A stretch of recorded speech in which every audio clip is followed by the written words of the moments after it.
Chers amis du dessous des cartes, voici Covid-19, une leçon de géopolitique. Et aujourd'hui, nous allons survoler l'Union européenne. Aucun des 27 États membres n'échappe aujourd'hui au coronavirus.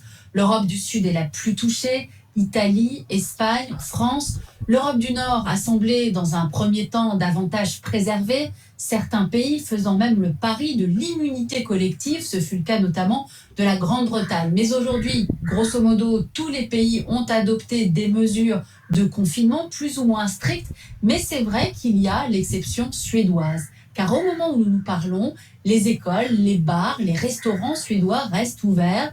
Le gouvernement a simplement indiqué à la population qu'elle devait être raisonnable et responsable. Ceux qui peuvent faire du télétravail sont invités à rester chez eux, de même que les personnes âgées. En clair, le gouvernement suédois fait le pari d'un système sanitaire solide et d'une géographie et d'une démographie singulière.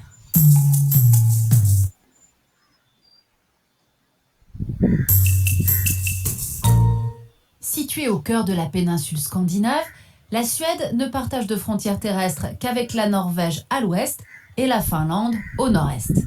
C'est le troisième plus grand pays de l'Union européenne par sa superficie, avec un territoire d'environ 450 000 km² pour un peu moins de 10 millions d'habitants seulement. Étirée du nord au sud sur plus de 1500 km, la Suède possède ainsi la plus longue façade littorale de tous les pays riverains de la mer Baltique. C'est sur le littoral d'ailleurs que se concentre aujourd'hui la majorité des grandes villes du pays, les plus fortes densités de population et les principaux axes de transport. Voilà pour cet exemple suédois, cette exception suédoise, puisqu'au moment où nous parlons, les Suédois ne sont toujours pas confinés, même si des voix s'élèvent pour dénoncer la dangerosité et l'irresponsabilité de cette stratégie gouvernementale.